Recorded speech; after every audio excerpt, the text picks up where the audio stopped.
알겠습니다. 열린 우리당 얘기를 뭐 잠깐 했었지만 그때 좀 복귀해 보면 지도부가 좀 중요하다는 생각이 좀 들더라고요.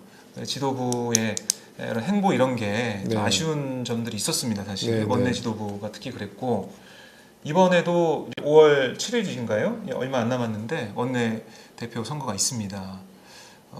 지금 뭐 2파전, 3파전 얘기 나오고 있는데 혹시 누구를 지지할지는 선택하셨나요? 특정인은 거명하셔도 됩니다. 예, 아직은 이제 뭐 선택을 안 했는데 이게 그 특히 국회의장이나 원내대표 선거는 정말 그 결정하기 참 어려운 게 이제 지난번은 우리가 130여 명의 이제 의원수였잖아요. 근데 이제 모든 후보들은 그 130명을 대상으로 선거운동을 하잖아요. 이번엔 180명이지만 이게 처세 갖고 하면 더 욕먹어요. 그러니까 저는 확실하게 후보들이 오시면 제가 이제 마음을 딱 굳힌 후보가 있으면 저는 딱 공개합니다. 저는 그래야지 그분 이제 나머지 분들도 저에 대한 이제 구애나 저에 대한 선거운동을 포기하고 다른 또 많은 선거운동을 할 수 있잖아요. 그렇죠. 근데 이걸 자꾸 뭐 이제 조금 말씀드리기 불편하죠. 뭐 저는 다른 후보를 지지하기로 했습니다. 이렇게 불편하지만 그래도 그런 부분들을 명확하게 해야지. 또 의원들 간에도, 그러니까 제가 그분을 지지하지 않더라도 제가 명확하게 얘기하면 그 관계가 굉장히 좋게 가요. 오히려. 근데 이제 지지할 것처럼 하다가 이쪽 온다고 알겠습니다. 또 저쪽은 결국 180명이면요. 뭐 1년 있으면 다들 통납니다. 그래서 저는 그거는 확실하게 제 입장을 말씀을 드리거든요. 그 대신 심사숙고는 굉장히 오랜 기간 합니다.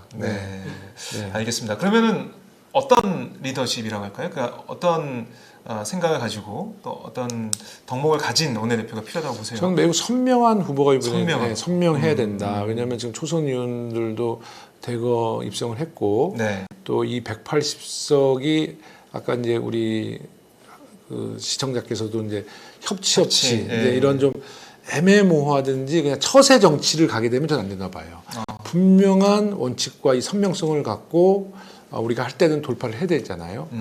그 제일 중요한 게 저는 선명성과 개혁성인데 그 다음으로 중요한 게 바로 소통의 능력.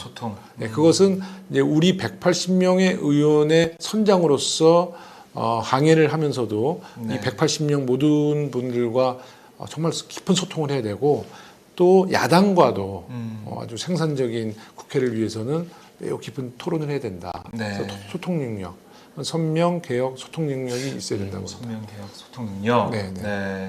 이 방송을 보시는 후보들께서는 잘 생각을 하셔야겠습니다. 김용호 의원의 세 가지 조건 들으셨는데 이인영 원내대표가 그런 면에서 보면 정말 고생 많이 한 것 같아요. 이인영 대표는 저는 이인영 대표를 보면 소름 끼쳐요. 소름 끼쳐요? 그러니까 사실 이런 얘기 보도 한 번도 안 나왔을 텐데 지난번 원내대표 선거요.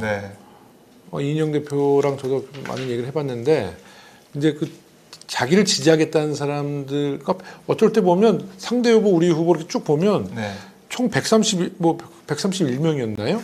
근데 그걸 다 합치면 막 200명 나와요. 중복으로 지지하겠다는 그런 분들이 있어서. 근데 제 기억으로 이인영 대표가 자신을 지지하는 국회의원이 한 몇 명 정도 됐다고 저한테 얘기를 했는데 그 결과가 딱 맞았어요. 정확히 맞았어요. 단 1%의 오차도 없었어요. 그래서 이거 어떻게 사람의 마음을 이렇게 할까? 근데 이제 이인영 대표가 오랜 이제 민주화운동하고 그 동지로서 깊이 그 관계를 맺었던 분들의 지지를 받았기 때문에 흔들리지 않는 지지층이 분명히 있었다. 두 번째는 패스트트랙 그 과정 보면서요. 저는 일단 패스트트랙 과정을 보면서 원내대표를 딱 보면서 김용호는 절대로 원내대표에서는 안 되겠다. 저는 진짜 시켜줘도 못 하겠어요. 제가 하면 당 망칠 것 같아요. 너무 치밀해야 돼요. 그리고 상상력과 치밀력과 이 모든 패스트트랙의 그 변수에 대해서 이인영 대표는 수십 가지의 시뮬레이션을 돌렸던 것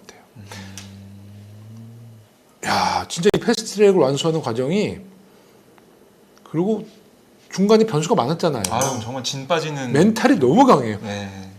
보통 같으면 큰일 났다라는 소리를 해야 되는데 바로 그 다음 시나리오로 넘어갑니다.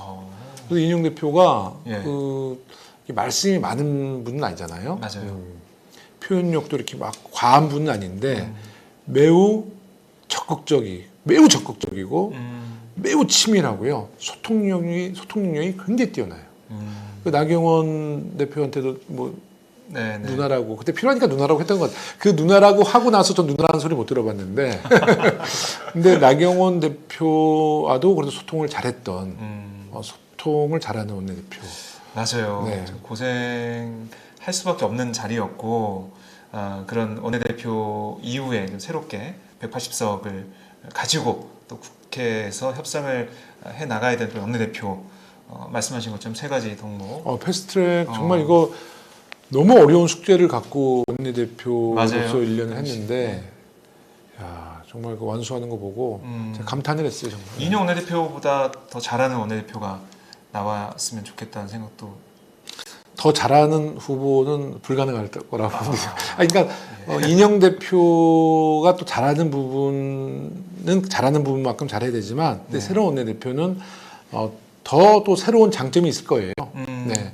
치밀함 대신에 오히려 뭐 순발력이 뛰어나신다든지 또 어떤 포용력이 더 뛰어나신다든지 뭐 이런 게 다 각자의 장점이 있어서 맞습니다. 그 국회에 맞는 그 시기에 맞는 그런 원내대표 지도부가 필요하다는 생각도 드는데요. 중요한 게 딱 한 가지 더 말씀드리고 네. 싶은 거는 새로운 원내대표께서는 이제 180석이잖아요. 네.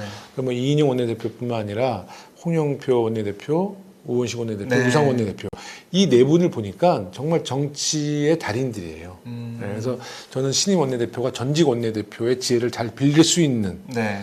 네, 그러니까 정말 남의 지혜를 잘 빌리는 원내대표가 또 있었으면 좋겠다는 생각이 들어요. 네.